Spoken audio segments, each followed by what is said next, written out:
So Sony just rolled out a bunch of updates for their E-mount alpha cameras, and in my opinion, this is probably the best update ever. Because they finally introduced the auto power off temperature to the A7R2, the A7S2, and more importantly, to the A6300. And what this function does is when it's set to high, it will prevent the camera from shutting off on its own if it got too hot. When the 6300 first came out, one of the biggest issues that plagued the camera was the overheating problem. If you record in 4K, the camera will gradually rise in temperature, and after about 20 minutes later, the camera will shut off on its own to prevent itself from overheating. Which really sucks for those of us who want to shoot anything long form. Like us, who shoot full ceremony at weddings, the 6300 wouldn't even make it to the first kiss. And that became one of the biggest reasons why we quickly sold our A6300 to get the A6500. Yeah, I've been actually holding the A6500 the entire time, actually. But yeah, because they introduced the auto power off temperature to the A6500, it made it worth getting. So even though the overheating issue wasn't entirely solved, at least the camera wouldn't shut off on you. So why? Why am I making this video? Why is this a big deal? Well, because of this new update, the A6300 is now a strong contender and alternative to the A6500. And if you guys caught my A6500 user experience review, I basically said if you stripped away a few of its features, then the A6500 is practically an A6300. And the A6300 being $400 less than the 6500, it's a no-brainer to go with the cheaper option. Right? Honestly, depending on who you are, it may not be much. The A6500 has the in-body image stabilization, less buffer lag, and one additional custom button. To videographers, having in-body image stabilization makes a world of a difference shooting videos handheld. But to photographers, not so much, and the A6300 would probably satisfy most of what they would do anyway. As a hybrid shooter, I still recommend the A6500, but if you don't have the budget for it or you rather spend the additional $400 on a lens, then the A6300 is now a solid option. And also, I'm quite happy that they introduced the same function to the A7R2 and the A7S2, though I hardly ever had any overheating issues with the A7R2 or the A7S2. It's nice to have this preventive measure now just because summer is here and we'll be shooting a lot of weddings outdoor. Boy, I am not looking forward to the 100-degree weather.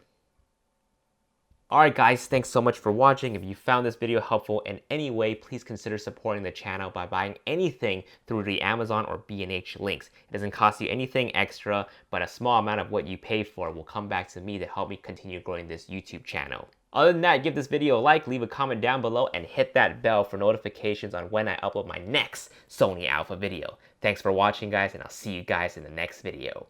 Peace.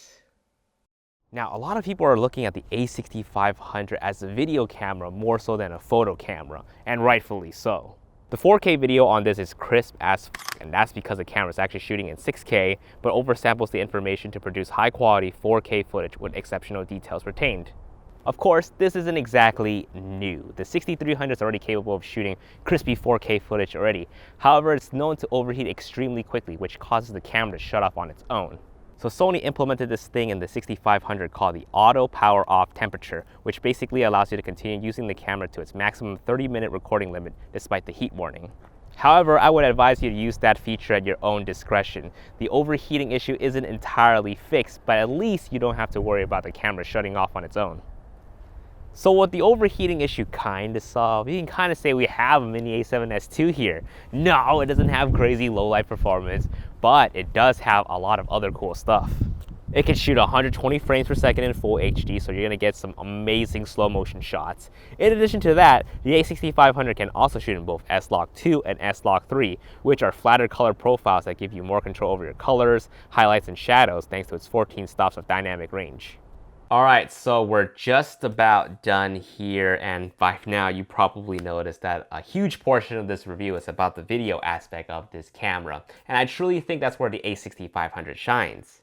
But if you strip away a few of its features, then it's practically an A6300.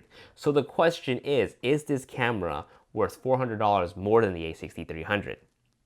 I say it depends. If you're primarily shooting stills, then save the money, go with the a6300. Really, you're not missing much from the a6500.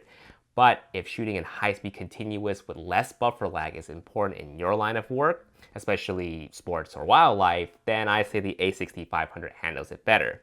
If you're somebody who shoots a lot of videos, I mean, the a6300 can actually do a pretty good job, but I would highly recommend using lenses with optical steady shot or just leaving it on a gimbal or a tripod. However, I personally think the a6500 is a much better camera for video just because of its in-body image stabilization and reduced overheating issues when shooting in 4K. Overall, if you're a hybrid shooter such as myself, pick up the a6500. It is the perfect all-around camera for both stills and videos. Depend on the other. They form that one complete body, which resembles Christ. Paul does not tell the wife to be submissive only. He says to both the husband and the wife.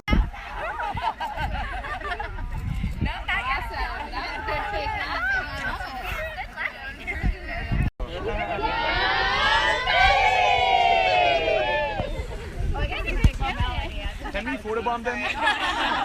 Alright, here we go. Nice big smiles. A little bit closer, buddy. See the beats. There we go. I like the eyebrows. I like his eyebrows.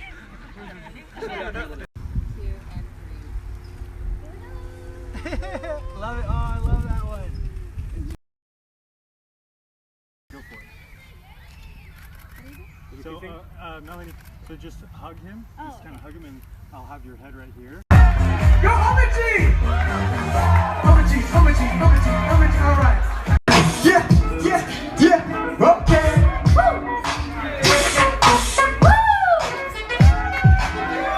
One more time, let's get up for our newlywed couple, everybody. That was not planned at all. All right, on that note, let's go ahead.